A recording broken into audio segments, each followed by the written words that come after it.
Record. Good morning, John. How are you doing? Good, Dr. Ping. How are you doing? I'm doing fine. Yeah. So, can you give us some update about what the your campaign is now? How is your campaign going?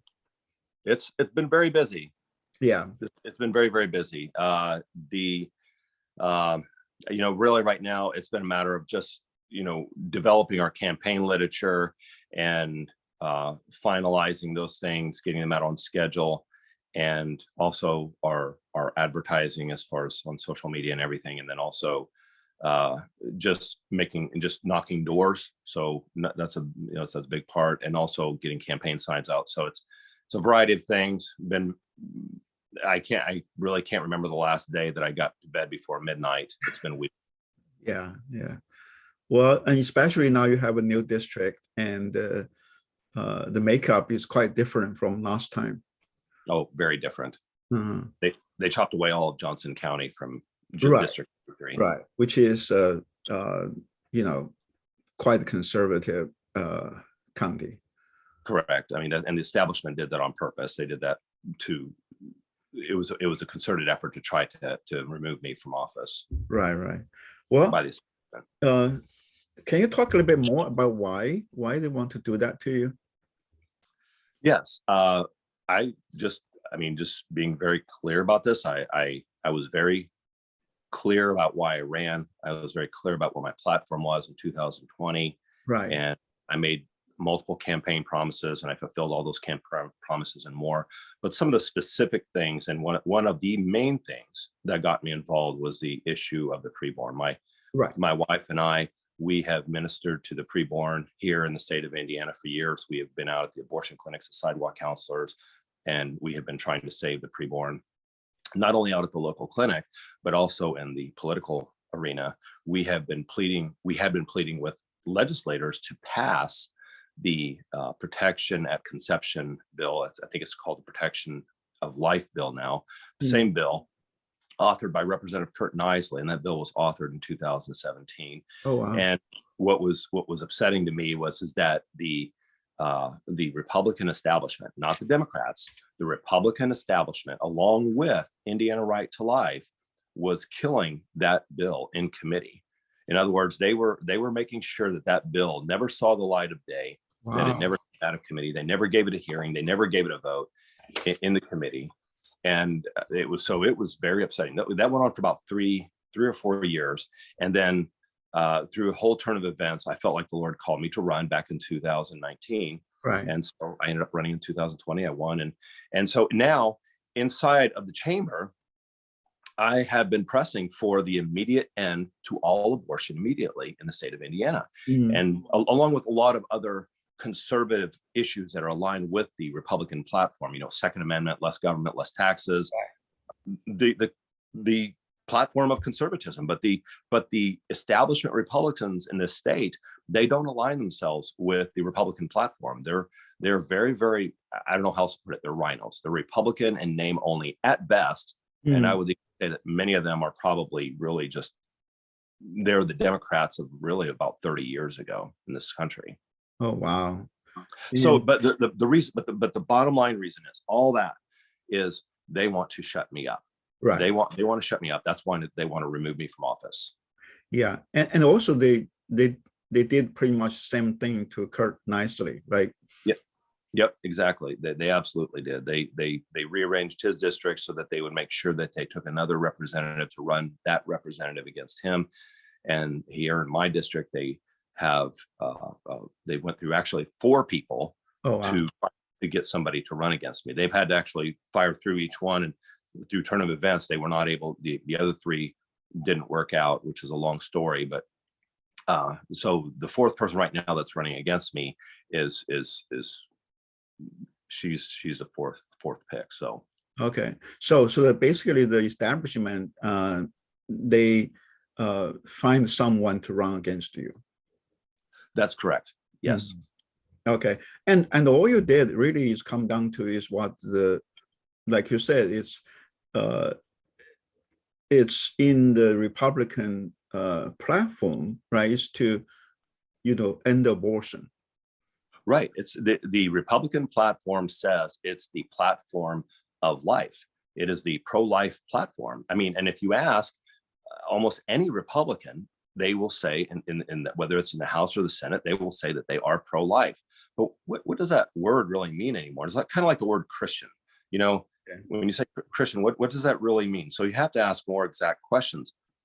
And so specifically though, on the issue of pro-life and the Republican platform, the bottom line is that the Republican establishment in the state does not want to, they may say they want to end abortion, but they have a Republican supermajority, Dr. Payne. Right. In other words, they have control of the House, the Senate, and the governorship. There's no reason in the world why they should not be able to end abortion in Indiana immediately. Right. And they'll give you a whole long list of excuses, and we can kind of go through those things. Because I've heard all the excuses, and that's what they are. They're not really even reasons. They'll say they're reasons. Right. I say they're flat out excuses, because they use the preborn as a tool. They use it as a tool to leverage to get reelected. In other words, they know that the conservatives want somebody who's going to fight for the preborn. They want to see I believe that the people, they want to see abortion ended. They look at this and they say, this is a Holocaust. But the Republicans, they don't. They use it as a tool to get reelected. Wow. And Indiana Right to Life works with them to do that. They have done nothing to end abortion in this state. All they've done is regulate abortion. Okay. And what I mean by that is, as a quick clip, is that we have laws on the books in Indiana that regulate abortion. How abortion clinics are to be set up, right. What the confines are of how a woman can get abortion. In other words, she has to wait 24 hours before she gets an abortion. She has to have a whole checklist of things that are explained to her about that the human life inside of her, that the human life begins at conception, so that she does have a human life inside of her. One of the more recent ones that was passed this last legislative session is that a woman could not be coerced into an abortion. One of the, some of the ones that I think are just crazy is that the Right to Life actually, and the Republican establishment passed a law saying that abortion clinics had to have wider hallways. In other words, they had to widen up their hallways. And the idea was that that would be an economic burden on the abortion clinics, and hopefully either limit abortions or shut them down. Another one that they did was that the woman who takes a 2-stage abortion pill, she takes the first one at the abortion clinic typically, and the second one at home about 18 hours later. Well, in the past, when a woman did that, she would just dispose of her baby however she chose to dispose of her baby, whether it was to flush the baby down the toilet or whatever. Now it afforded that the mother could bring her murdered aborted baby back to the abortion clinic to have a proper burial. Now, you and I both know that those don't do anything to stop abortion. Right. And really, frankly, I would argue the point that the issue of whether or not they even really limit abortion. Wow. And the bottom line is what I've been continuing to hammer away with, Dr. Ping, with the Republican establishment. It's always right to do right. It's always wrong to do wrong. Right. And Deuteronomy 16:20, it says that He says that justice and only justice you shall pursue. And I pressed him saying, you're giving what you think is partial justice to the preborn, and you have the ability in your hands to give them full justice, and you don't, I said it's sin. Wow. And they do agree that life starts at conception, right? They are not arguing for that. When you say they, do you mean the Republican establishment? Republican establishment. I can't answer for each and every Republican in the House. I'm not trying to dodge your question, but right. they did, like I said, in previous history, they put into law a few years, I don't know how many years ago, but they did put into the abortion law that human life begins at conception. Now, if I talk to some of the legislators individually, I think they would affirm that. I will say that I spoke with the Speaker of the House, and we had a private conversation about this specific issue. He actually addressed it to me. I did not address it to him. He told me that our colleagues, my colleagues, he said, John, our colleagues, meaning those in the Republican caucus, were getting very uncomfortable, and they didn't like that I kept on calling abortion murder, because every time I had the opportunity on the House floor in the chamber, openly, publicly, I would call abortion murder. And it was making them uncomfortable. And I said, well, Mr. Speaker, I said, you claim to be a Christian. Do you not believe that abortion is murder? And he deflected from the question and wouldn't really answer my question. And so I'm trying to answer your question in a roundabout way. I'm like, well, if they really believe that human life begins at conception, then, you know, the very essence of murder is that it is the intentional taking of an innocent human life. Right. Yeah. And that is the very essence of abortion. That it is an innocent taking of an innocent preborn human being's life. Yeah. Well, my first baby was aborted. That was before we become Christians. So, yes. And we were living in Canada, and my wife are going to go to school. So in a way, we thought we cannot afford it. And also that's in Canada back then, I mean, very liberal. Still now, it's basically they encourage you to actually abort your baby, you know, just, you know, for your career. And it was such a, you know, really a traumatic experience for my wife. Even though at that time she said okay, but over years she still had to regret and you know, those depressed about that we did that. So those kind of definitely those kind of, sometimes when say okay, go to they said abortion is so easy and all that. There's none. I mean, there is this kind of a lifelong effect on the mother, especially. But so it can go back to, so abortion to me is really personal in that way. But we didn't know that was wrong until we become Christians. Yes. And back then in Canada, the media, I mean, the people around us, you know, the doctors, nobody said that is wrong. It's always like encourage you to get abortion if you know, if it costs you some. Just like here in the U.S. Yeah, and they don't say that. I mean, it's actually was encouraged. But anyway, life start at conception. Is that on the Republican platform? Do they have that statement? Does the Republican platform explicitly say that life begins at conception? Right. No, it does. The Republican platform, at least unless I'm missing something, I do not believe that the Republican platform explicitly says life begins at conception. But when we're talking about pro-life, we are talking about the murder of the preborn. And so when Republicans are talking about pro-life, they are, although they may be talking about, you know, not having a culture of euthanasia and you know, those outside of the womb, primarily they're speaking to the issue of the preborn. So, you know, that's just clearly implicit with what they're saying. Right. Is that any way to make that explicit in the party platform? I know you have the.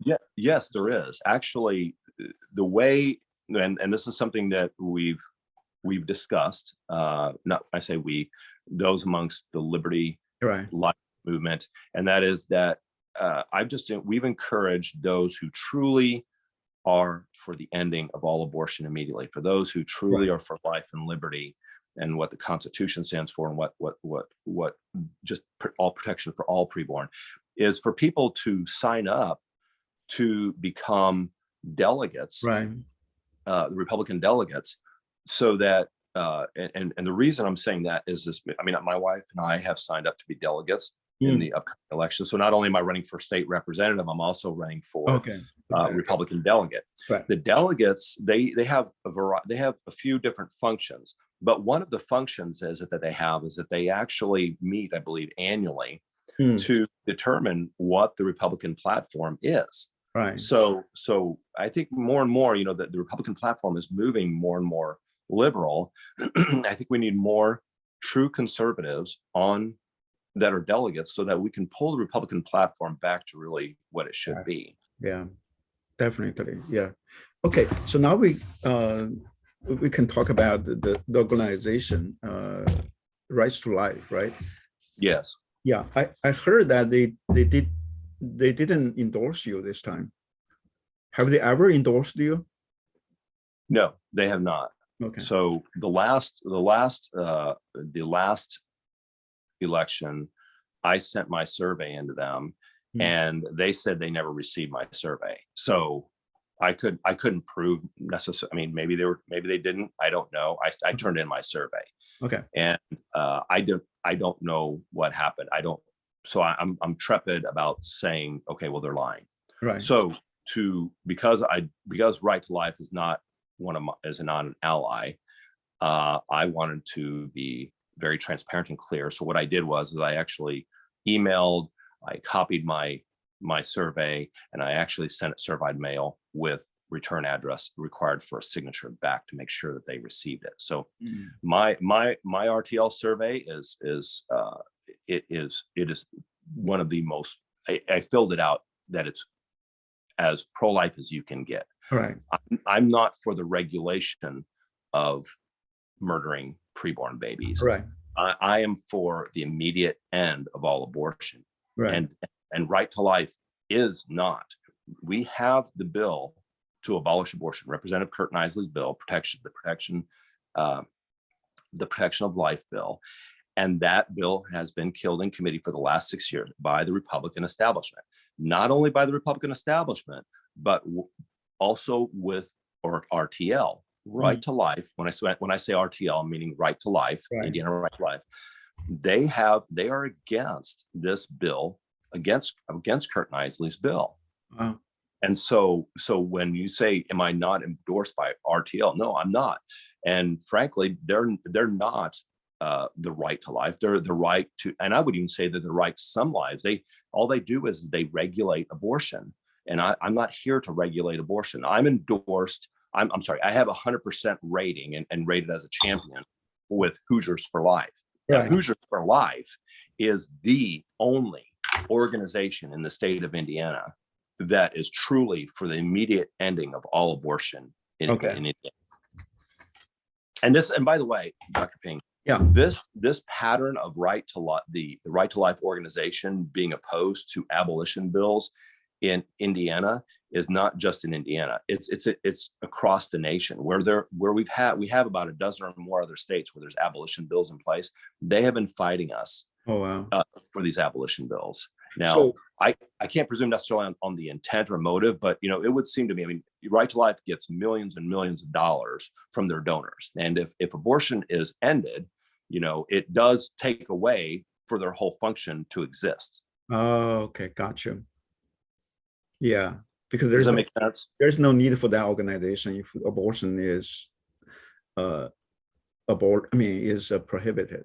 Correct. I think there's another way that they can shift over because now because I mean, if abortion is truly ended, there's going to be women in crisis. There's going to always be women in crisis pregnancy. Right. So they could reshift the entire ministry over to women who are in crisis pregnancy, before, after, for adoption, helping with foster care. I mean, there's a whole host of things they can do afterwards, right, to do with that money. Yeah. And when this is something when we minister at the abortion clinic, we don't just plead with women.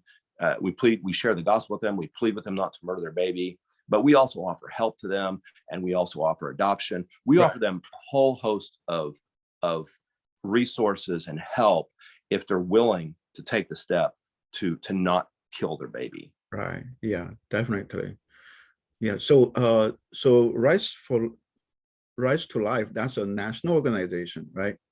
It is a national organization. And we actually, when I'm knocking at the door, I'm explaining this to people. I mean, my opponent, who she claims to be, she's stolen my platform language, by the way. Okay. But she is endorsed by RTL. But the thing is, though, is that I explained this to somebody at the door, and this person was in support of my opponent. And in that conversation, I explained to them specifically about the question you just asked.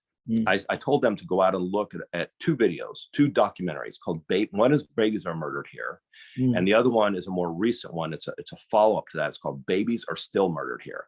And in Babies Are Still Murdered Here, we have on record national RTL directors who essentially are saying that they are against these abolition bills that are trying to be put into place. And a lot of times people say, no, I don't believe that. I don't believe Right to Life would say that. Well, I tell them, it's like, well, then I'm asking you that please just go out and listen to the videos. Right. This isn't me saying it. Go out and watch the documentary. Yeah. And what's their excuse not to abolish abortion? Well, there's multiple excuses that they bring up. The primary ones that they'll bring up is that they'll say, well, Roe versus Wade, the unjust 1973 decision that gave us abortion on demand in the United States. They'll say that that Roe versus Wade is the law of the land, and that we have to get Roe overturned. That's what's the pattern conversation, of always that RTL beats. We have to work to get Roe versus Wade overturned. And our position in the Protection of Life bill is that we need to defy Roe versus Wade. We need to defy the Supreme Court. Right. And let me explain. Now, some people will say, wow, that's pretty intense. And Dr. Ping, I think you know the Constitution, I believe, really well. The U.S. everything that's laid out in the U.S. Constitution is binding on the states. Right. Now, what is not listed in the U.S. Constitution is under the 10th Amendment. It specifically says is then deferred to the states. Right. And this issue of abortion is the same way. It is not listed in the U.S. Constitution, so therefore it is deferred over to the states. Right. The states have the ability to do that. Now, another thing is obviously in our founding documents for this country, we have three branches of government. We have the executive level, we have the judicial level, we have the legislative level. Legislative is the one who makes laws. Executive and judicial do not make law. Now, judicial is obviously the courts, and included in that is the Supreme Court. The Supreme Court does not make law. Right. Now, I know people will argue and say, well, that is a court decision that gives understanding to the U.S. Constitution and law, and so we should abide by that. It's like, no, that is a very unjust law, and unjust laws like that need to be defied. And again, right. I can bring up the issue: courts don't make make laws. Yeah, right. So, and I do believe that. I mean, if let's dial this back just to give a parallel for people who might disagree with that. Keep in mind, it was the Supreme Court that said that slavery was okay. Right. Yeah. I mean, I don't think that anybody would say that slavery was okay. I believe that, I hope and I believe that every single human being would say that decision by the Supreme Court was an unjust court decision. And there's no way. We should have never abided by that Supreme Court decision. Right. Yeah, exactly. Because I think. One other thing I want to interject there. The idea of also this other thought of defying the Supreme Court, defying the federal government. People act like this hasn't been done. This was done during the Fugitive Slave Act in the 1800s.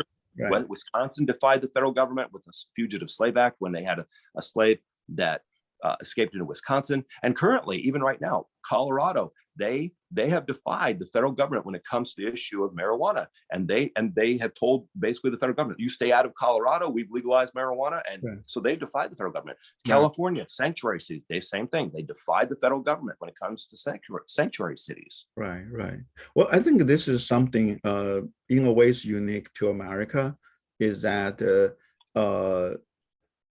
in the Constitution, in the founding, the founding fathers in the founding document made it clear the Constitution is a limit on the federal government, is a constraint on the federal government. Just basically made it clear what kind of rights the federal government have. Then anything beyond that, that's given to the state. Correct. But in other countries, they think the central government, they have a central government model, right? Everything's controlled by central government, by the provinces and all that. So the provinces has to listen to the central government, but not America. In America, each state is a sovereign state, a sovereign country in a way that they can make the laws, that they don't have to listen to the federal government. Federal government does not kind of overrule things in the state government. Right. And really what we've done is, as states, we've really put ourselves under a yoke of bondage with the federal government and what they've done. Right. The judicial branch, even our founding fathers, they talked about this issue. The judicial branch was actually meant to be the weakest branch of those three branches of government. Right. Yeah. But yet we've elevated the Supreme Court to be the supreme, as you talk about, a central government. Really, in essence, we've given supreme rulership to the Supreme Court. Yeah. In other words, whatever the Supreme Court says, we have to abide by. It is supreme. And it's like, no. Yeah, definitely. Well, yeah, thank you very much. Really wish you all the best for your campaign. And I thank you also to, in a way, expose RTL, the Rights to Life organization, and what they have done. Because in the past, I just said, oh, this is endorsed by RTL. This guy must be a, pro-life. But it turned out that's not the case. Right. And I will, can I say one other comment about that? Anything you wanted to there's a, so again, I'm the only true proven, 100% pro-life, no exceptions candidate running in District 93. I mean, my opponent is not. Right. I could bring up a lot of conversations, that went on the chamber floor and in private with other representatives. But I'll take one conversation I did on the House floor not just in the 22 session, but in the 21 session. There was a regulatory bill on the floor regarding abortion, I believe. And anyway, as I spoke to the bill, I said, this bill really has nothing to do with saving babies. This bill has everything to do with money and elections. I don't think anybody's naive to this. The Republican platform is, we're the party of life, but yet they really don't defend. The pre-bill. And when I said that on the House floor, the Speaker of the House said, Representative Jacob, speak to the bill. And I turned around to him and I said, Mr. Speaker, I am speaking to the bill. And he reiterated to me to speak to the bill. My issue is that I was really speaking what the underlying issue here with that incremental, along with the other ones, is they were just doing what they do with a lot of these pro-life bills that RTL helps to run to make them look good so that they'll get reelected and that they'll keep the establishment power and that they truly will just have this mealy-mouthed, spineless, middle-of-the-road platform that really doesn't align with life, liberty, and the pursuit of happiness in the Republican platform and the Constitution. And it's just very disconcerting. It's really disconcerting. That's why I'm asking, and I'm just telling people that I need reelection. There are 22 other liberty-minded candidates, Representative Kurt Nisley looking for reelection, that we have helped to inspire to run for office right now against Republican rhinos. Right. So. Yeah. Exactly. Actually, one thing I want to bring up is the emergency executive order by the governor. I know you and Kurt nicely have trying to repeal that since very early on. So how did that go?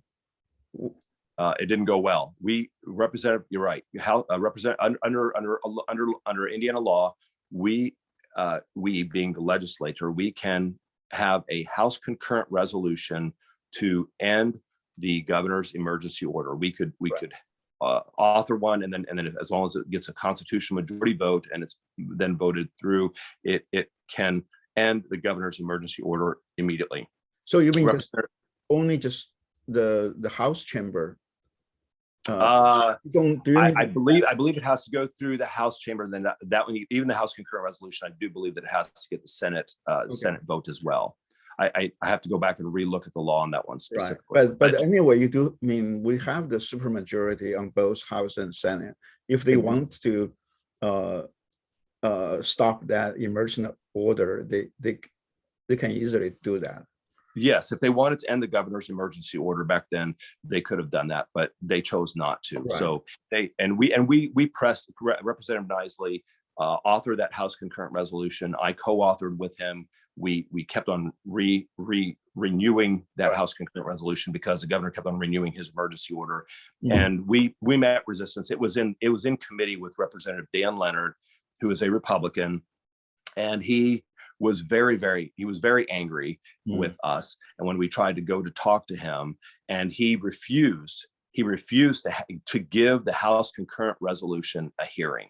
Oh, wow. And I thought, why are you so reluctant to even give it a hearing? Right. Just give it a hearing and a vote so that the representatives can go on record. And that's what they're really terrified of. Right. They are terrified of going on record for various things like this. And that's why they kill things that are legislation that's good and right. They kill it in committee, because when they kill it in committee, then there's no vote, there's no record of it, and they can say, well, we didn't vote on that. I see. Wow. And is that in a way is a constitutional in terms of the state constitution for them to do that, like not give any hearing? I mean, it looks like the whoever the chairman of the committee has a lot of power, which is not really not supposed to be, right? It's a lot of this is set up by the House rules. Okay. The House rules are really what set this up.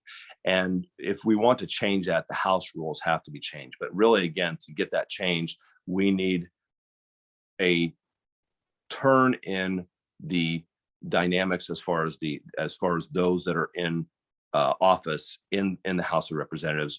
In other words, a significant majority really who would be willing to change the rules so that committee chairmen would not have such immense power. And yes, the committee chairmen have an immense amount of power. Yeah, that's and I like to tell people also, it's not just the chairman. I mean, the chairmen are not just operating as rogue legislators, as rogue right. Committee chairman. They're operating at the bidding, really ultimately of the establishment leadership. Because right. if they do not do the bidding of them, they can be removed from their committee chairmanship. Oh, okay. But I mean, how do you remove the committee chairmanship? It's by vote? No, it's totally at the discretion of the Speaker of the House. The Speaker of the House is the one who determines who are the people who are actually in those committee chairman positions. Wow, that's just so wrong. Oh, it is. I agree. You give a Speaker of the House such a tremendous power, and in a way that is totally against the democracy, right? You are representing your district, and you should have the right to, get your bill being debated in the House. Correct. And that's how a lot of things that although Kurt Nisley and I were able to have a lot of good legislation heard and voted on, there was a lot of things that were shut down that we could not even have heard because of that. Right. And I tell people, yes, you're exactly right with that. And the control that they have. I have been spending for the last 2 years a lot of stuff on my social media political page, on my Facebook page. I have been exposing exactly what's been going on behind the scenes. And I tell you what, it really, really it upsets. Oh yeah, definitely. Because darkness likes to operate in darkness. That's why it does what it does, the evil deeds in darkness. And so, but what I do is I've been shining light on that, and that has really, really upset them. Right. And also, you and Kurt has forced them to vote in many occasions so that they are on the record. Oh yeah. And for that, they definitely not happy with you. Oh no.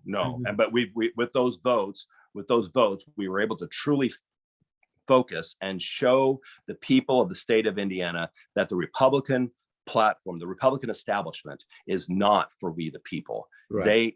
They need to be, they either need to line themselves up with the Republican platform, or they need to be removed. And so that's right now, to me, my opinion is they need to be replaced with those who are going to uphold their God-given oath to uphold the U.S. and state constitution. Yeah, and that makes this year's primary so important. Oh yes, absolutely. This May 3rd primary is critical. Right. I mean, we need true liberty-minded conservative Republicans to show up en masse at the May 3rd in the May 3rd primary to vote.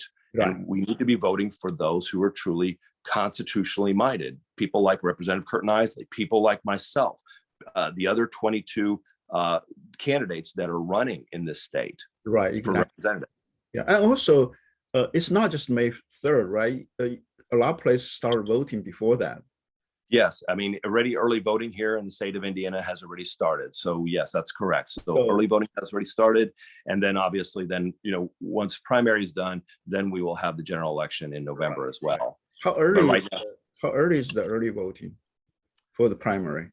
I think it started, don't quote me on this one. I think the date, because I get a lot of dates in my head as far as the election calendar, but I think it was April 7th, I think was the so it's already started. Okay. Yes. Okay. All right. Well, thank you so much. Really, I really appreciate the interview and also appreciate our friendship. So we know each other probably more than 10 years ago. So you are a godly person, and you have been doing a lot for the preborn. So really, praise God. Thank you, Dr. Ping. And did I help to answer all your, at least a lot of the questions? And, definitely. Yeah, okay. And especially on this organization that I think people need to know about it. Yes, I mean, RTL is not a good organization. They claim to be, but they are not, and that's why another reason they're upset is because we've been shining light on that, shining light to them, and really showing that they've not really been fighting for the preborn like they say they have.